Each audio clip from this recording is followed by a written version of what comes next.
السلام عليكم متتبعين ديالي، متتبعين قناه مطبخ مريم. توحشتكم ورجعت معكم من جديد. كيف نتوما؟ لاباس عليكم؟ نتمنى تكونوا بالف خير ان شاء الله.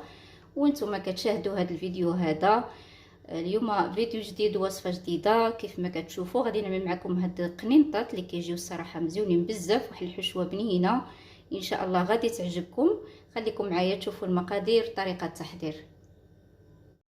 بسم الله. غادي نبدا معكم على بركه الله. ما غادي نجيب مقله اللي غادي نطيب فيها. غادي نعمل شويه زيت المائده، شويه ديال زيت الزيتون،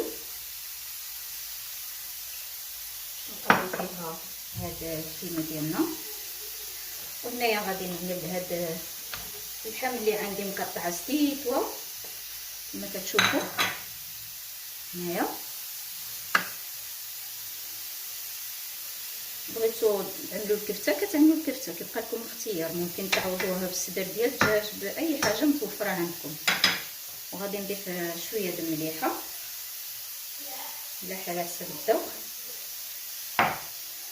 وهنا غادي نضيف عليهم هاد البصله،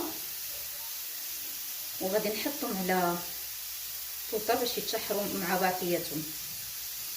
ملي كتقلى لنا هاد اللحيمه مع هاد البصيله عاد كنزيد الخضرات اللي عندي. وهنا كما كتشوفوا متتبعين ديالي جبرت مقيله واحده اخرى، عملت فيها غادي نعمل فيها هاد الخضره هذه تقلى كذلك. عملت الفلفل، شويه ديال الزيت، غنضيف عليها هاد الجزر،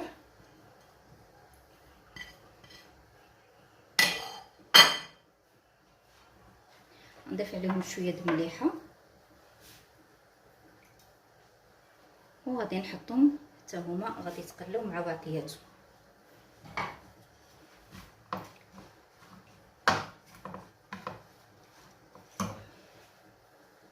متتبعين ديالي كما كتشوفوا من بعد هنايا ملي وجدت لي الحشوه ديالي عملت هنايا في هذا النيون باش نحرك كلشي مع بعضو.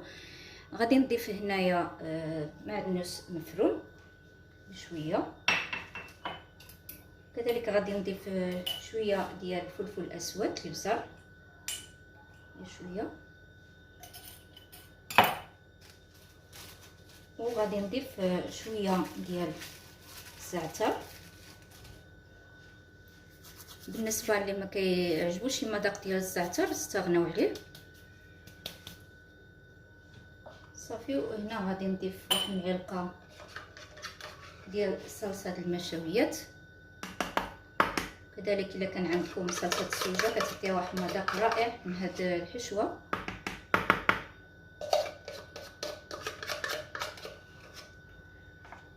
صافي هنا غادي نخلط كلشي مع بعضو. كنسبقوا نوجدوا الحشوه هي الاوليه باش كنخليوها تبرد، عاد غادي نعمرو ان شاء الله باش نعمروها في الورقه تكون بارده باش ما كتقطعناش الورقه. صافي دابا انا غادي نحرك هاد الحشوه ديالي مزيان. باش هنايا جبت الورقه اللي غادي نعمر فيها، غادي ندهنها اول حاجه بشويه ديال الزيت، غادي ندهنها من الداخل وحتى من برا باش كتجي مقرمشه الورقه ديالنا، ما كتجيش ناشفه.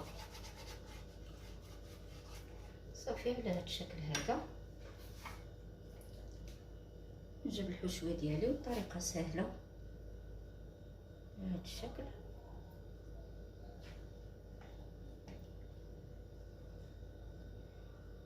انا غادي نعملهم على شكل قنينطات، نتوما كيبقى لكم الاختيار، بغيتو تعملوهم بحال بريوات ممكن. صافي هنايا صافي كنجمع الجوانب بطريقه سهله على هذا الشكل هذا. غنجيب هذا الخليط هذا ديال الماء والطحين، صافي كنشبر هاد الجهه هذه كنعمل فيها هذا الخليط هذا باش كتجي القنينطه ديالنا مشدوده، باش ملي نجيو نطيبوهم ما كترتقناش في الطياب. صافي على هذا الشكل هذا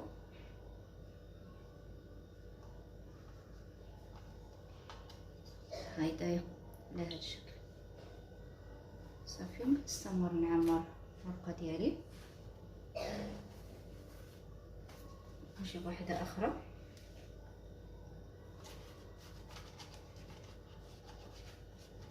دائما كندهنو بالزيت.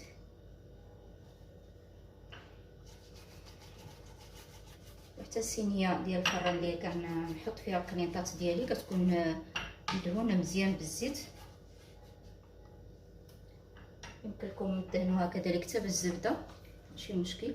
المهم هي باش ما يلصقوش وكيجيو محمرين ومقرمشين.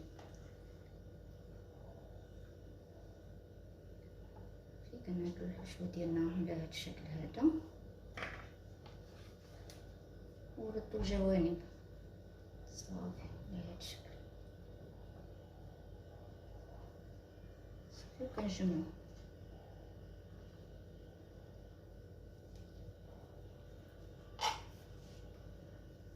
نشدو هنا بالطحين والماء.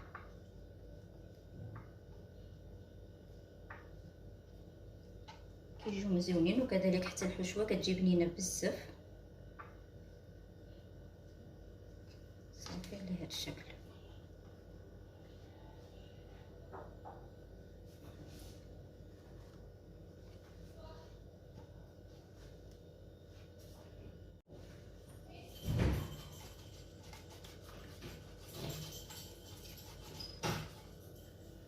صافي غنستمر على هذا الشكل هذا. غادي نعمر القنيطات ديالي القياس اللي عندي كامل ونرجع معكم.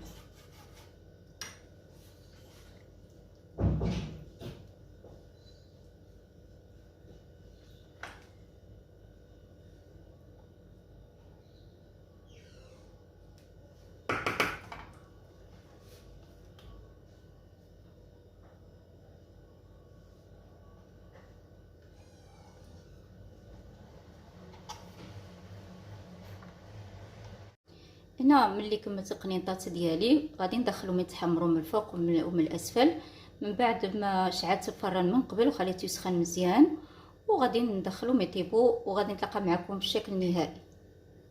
المتتابعين ديالي هادو هما القنيطات اللي وجدت معكم كما شفتوا من اول الفيديو حتى الاخر. كيجيو الصراحه مزيونين بزاف. ديك الحشوه كتجي بنينه وكما قلت لكم كيمكن لكم تضيفوا اي حاجه عندكم سواء صدر ديال الدجاج التون او لا صدر ديال بيبي. كذلك كيجيو مزيونين بزاف. نتمنى هذا الفيديو هذا يكون عجبكم بزاف. وشكرا لكم على المتابعه ديالكم على الاخلاص ديالكم كاملين. شكرا بزاف. الى عجبكم الفيديو ما تنساوش لايك للفيديو تبارطاجيو مع الاهل والاحباب. وشكرا على التعليقات ديالكم وخليتكم على خير وانتظروني في فيديو اخر ان شاء الله. السلام عليكم.